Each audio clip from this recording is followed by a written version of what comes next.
Robert Wolgemuth wanted to help people think purposefully about the end of their lives. So picture us at your favorite coffee hangout. Can we talk about something you probably don't want to talk about? Ready? You're gonna die.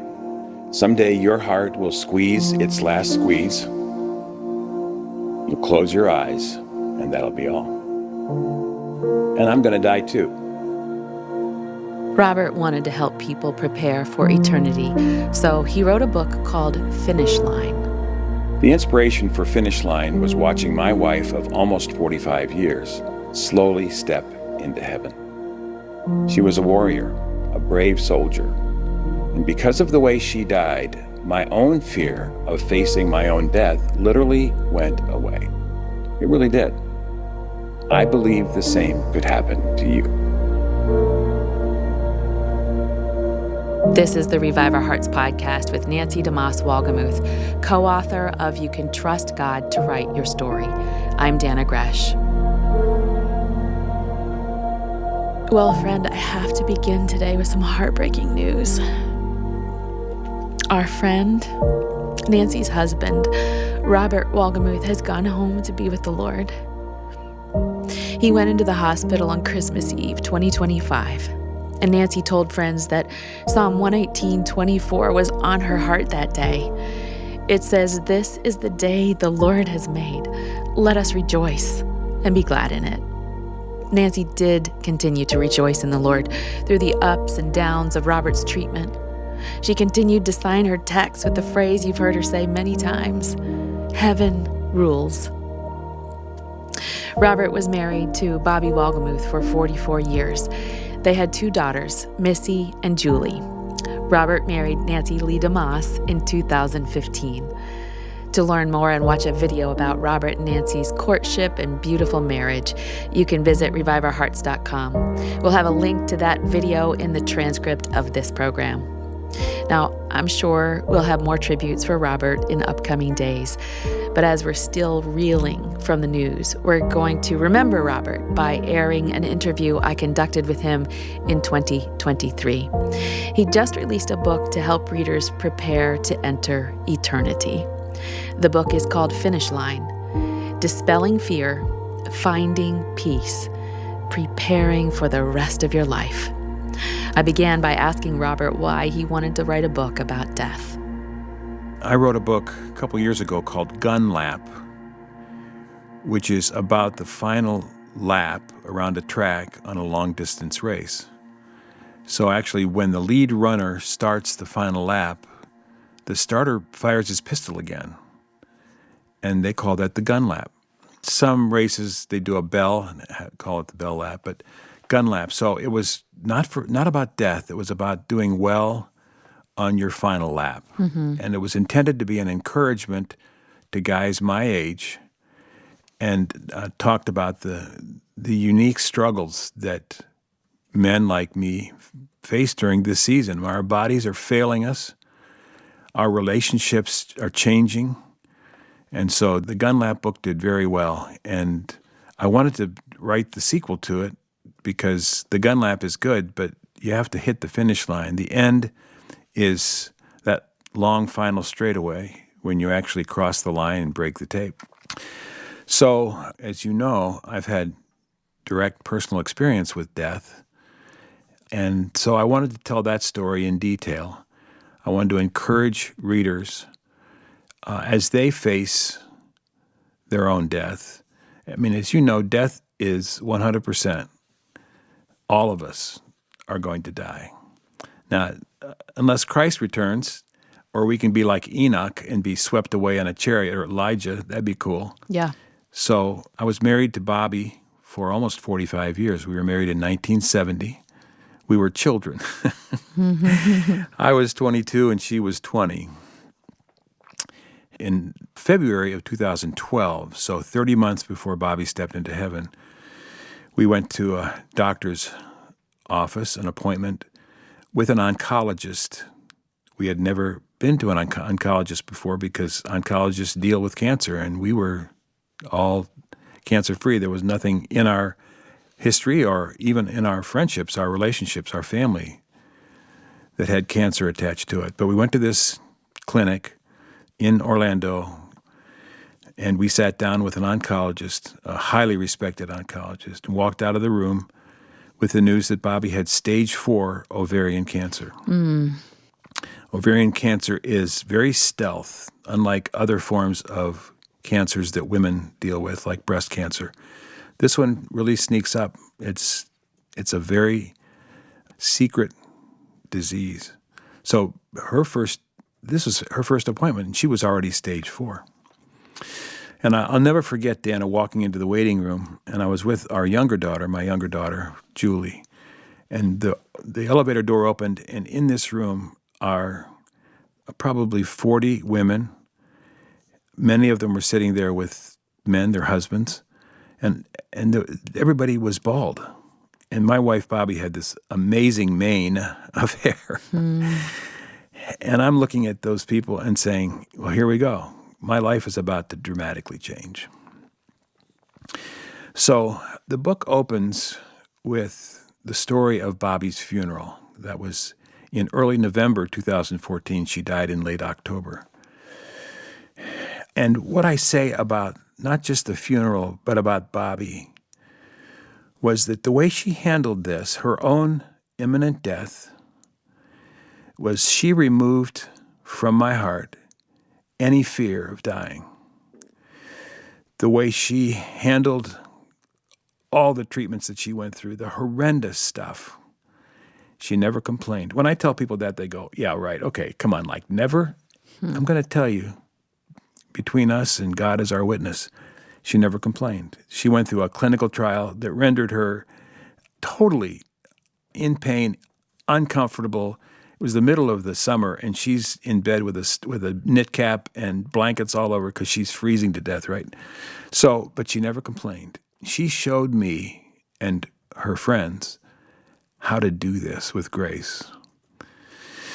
So I wanted to put in writing what Bobby did that was amazing, but also encourage myself as the writer, but then the reader, that this is something that we can do. We can face this with grace. We can face this with confidence. The Lord knows what he's doing. In fact, when Bobby was diagnosed, my daughters and I, the very afternoon we got the news, we decided this was a surprise to us, but it wasn't a surprise to God. He knows exactly what he's doing. We're not afraid. We're not angry. We're treating this as a gift, which by definition, a gift is something you don't expect or deserve, right? So this is a gift. And then the last thing we committed to each other was our goal is to make this experience a witness for Christ, to introduce people who don't know Jesus to the Savior, and for us to be able to express the gospel to them through this amazing adventure. And the Lord answered that prayer sweetly.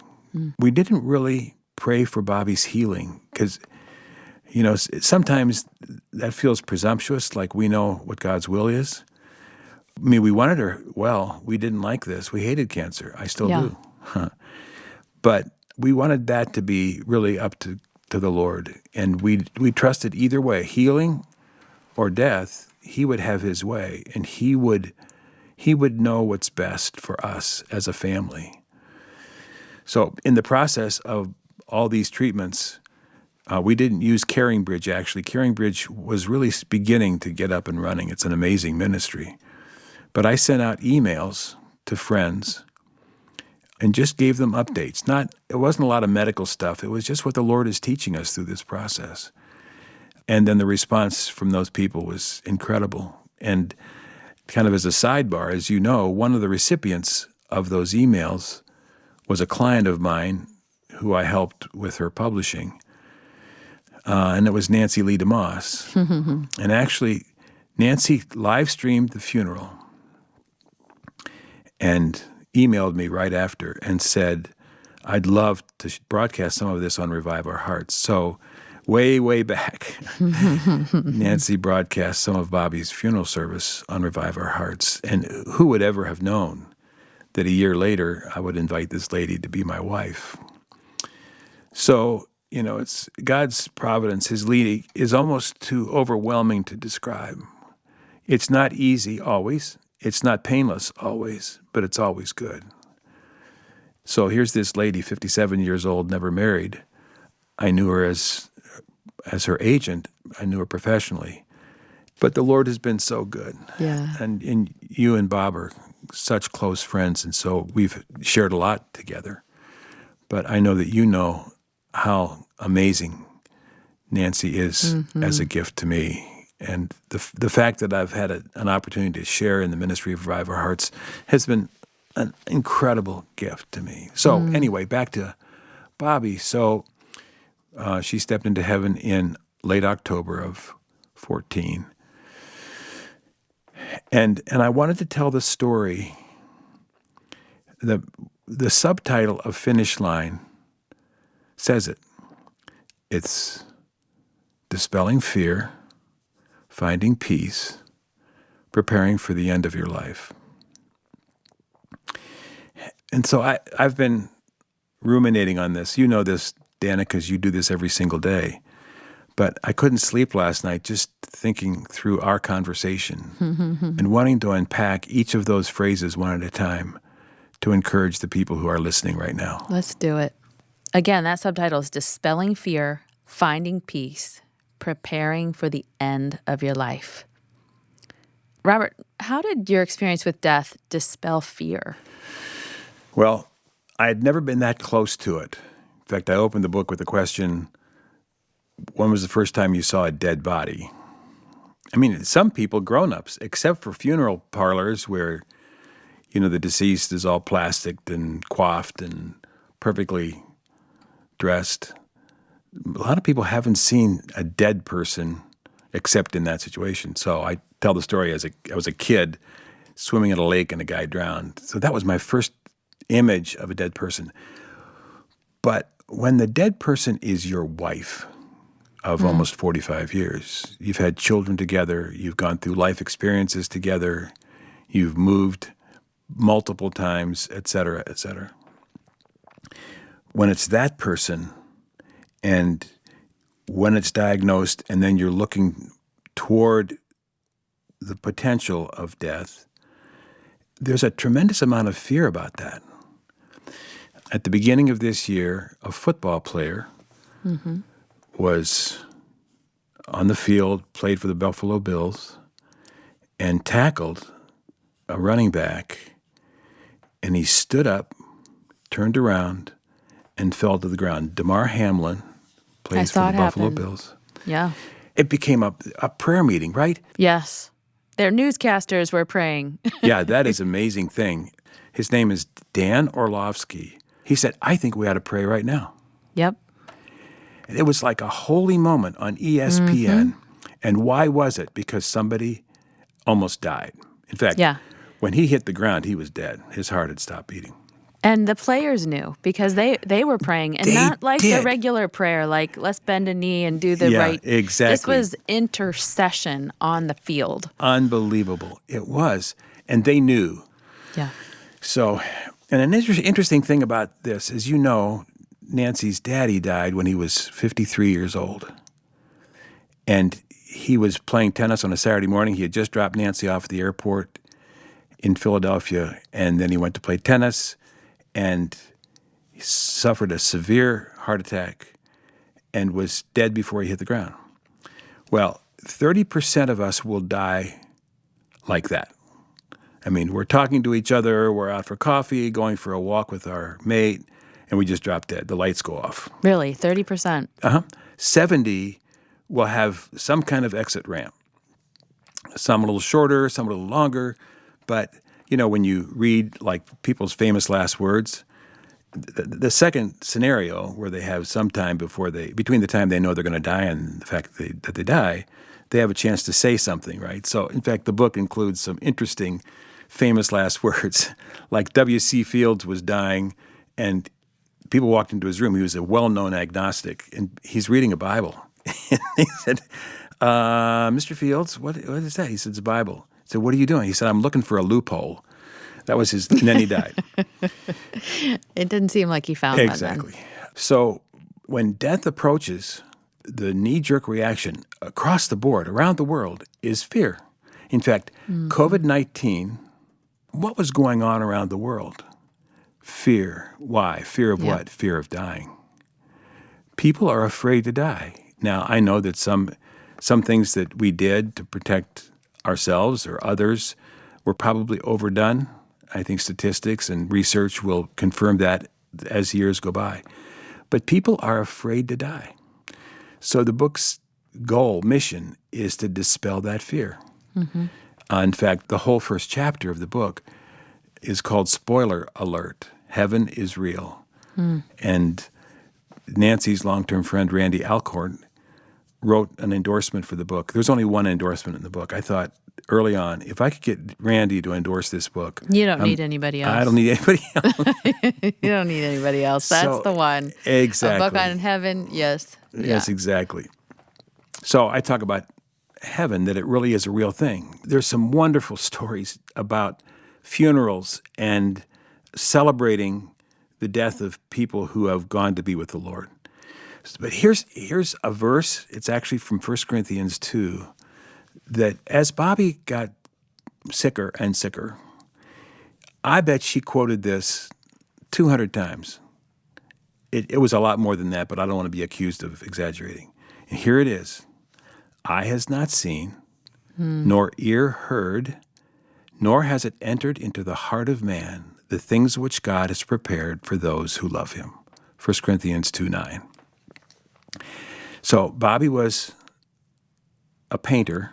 Our house was filled with portraits, paintings, probably 50 of them. So she loved art. So eye has not seen. So even her wildest dreams as an artist, heaven's going to be better than that. Ear has not heard. She loved to sing. She had a beautiful voice. So even better than art and music, neither has it entered into the heart of man. Our most amazing fantasy about what heaven would be like. We can't imagine the things that God has prepared for those who love him. So if that's, you and Bob are on a trip, you're flying somewhere exotic, someplace warm, and you're anticipating this time to get away with your love. And it's incredible. It's wonderful. It's indescribable how fun it is to anticipate something wonderful. Well, that's heaven. Yeah. So that's dispelling fear. Once you get a picture of where we are going, those who follow Christ, love him, have been redeemed by the blood, have something to look forward to. Since that's true, that should change everything about how we feel about dying. Yeah. I think I love snorkeling. My husband takes me on many, many snorkeling trips. I want to be under the water. And every time I just want to see something that amazes me. And he likes snorkeling, but he doesn't love it like me. He takes me because he loves me. But I think, wow, I need to want and be as excited about going on the trip to heaven as I am those snorkeling trips, right? Oh, that's a wonderful picture. So you're standing in, let's say, waist-deep water, maybe chest-deep water. You've got a mask and a snorkel, right? And you're looking out over the top of the water, and it just looks like water, right? That's all you see. But you put your face, as soon as your mask breaks the surface of the water and you're looking under, that's what you're talking about right now. Yeah. It's like, wow, there's a whole world that I couldn't have imagined. And here it is, right in front of me. Yeah, That's a great word picture. I love that, Dana. Robert, I just have to ask, we've been all praying with you these last several years as you fought not one, but two different cancer diagnoses. Like, how did that impact your thoughts about death and dying and heaven? 7 years ago, if I had heard you ask me that question, I would have said, what are you talking about? Because, I was a caregiver. I know cancer as a bystander, as a spectator, but not as a player on the field. And so to get two different cancers, just back to back, let's pretend, Dana, that God is writing my story. We don't have to pretend. You're right. That's a good answer. So, you you have to trust. I mean, you don't have to trust. You really need to trust that God knows what he's doing. I mean, God doesn't say, oh, wait a minute, what? What was that diagnosis? What do you mean? 8 rounds of chemo. What are you talking about? He knows exactly what he's doing. And so if you were to ask Nancy this question, I think she would say that there was no fear, there was peace, and there was a great sense of God's presence all the way along. And there's nothing quite as vulnerable as being wheeled into a operating room or, one more needle stick. I stopped counting at 100, literally. Wow. Or a biopsy and you're on your stomach and the doctor's got a 1/4-inch Black & Decker drill and he's punching a hole in your spine. Wow. But you're saying, this is okay. I'm not going to complain. I'm going to do my best to not be afraid. And so the answer to your question is that I'm grateful that I had that experience, even in crafting this manuscript, because I wasn't a spectator. This was my life too. And the things that I am eagerly advising, encouraging readers to do and think is something that I have experienced myself. So, this is interesting because writing a book, your own experience has so much to do with your ability to write about it. Yeah. So I don't know what the next book would be. I think I must be crazy to write a book about death, right? Like, what are you thinking? But the Lord put me through all of this, allowed me to experience all of it so that I would have something to say and some sense of a way to encourage people who could say, well, that sounds good. You've lived in an ivory tower, whatever. You've never experienced this. You know it academically or mentally, but you don't really know it. Well, now I do. It's taken a toll on me physically. I mean, I am 75. So, those years stack up. And actually, I'm right about the spot where mortality is mine, living in the States, living here, 75, 77, maybe 79, the average death of a guy like me. So I'm right on time. I've said jokingly, because I'm a hopeless salesman, the book might be a really nice book table item at the back of the church at my funeral service. But I'm thrilled. I'm so grateful to have had this chance. That's our friend, Robert Wolgemuth, recorded in 2023. As you heard, Robert was prepared for eternity. He was eager and excited to meet his Savior and live with him forever. Robert has now stepped into eternity, so please continue to pray for his wife, Nancy, his daughters, Missy and Julie, and their families. You can hear more from Robert, learn more about his books, and watch a video about his marriage to Nancy DeMoss Wolgemuth. To explore Robert's life, visit reviveourhearts.com. I want to leave you with some words that Nancy sent from the hospital as she sat with Robert in his final days.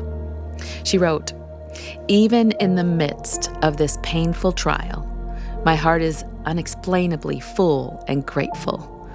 I'm thankful for our Savior, a man of suffering who knew what sickness was." That's from Isaiah 53:3. Nancy went on to say she was grateful for his promises, for his peace, and for the assurance that one day all suffering, sorrow, and sickness will be banished and will be replaced with endless worship and inexpressible joy in his presence. And then she wrote, "Heaven rules." Please continue to pray for our dear Nancy. It has been a joy to watch her walk this out in true faith, living what she teaches. But she is in grief and she needs our prayers. I hope you'll join us. Thanks so much for listening today to Revive Our Hearts.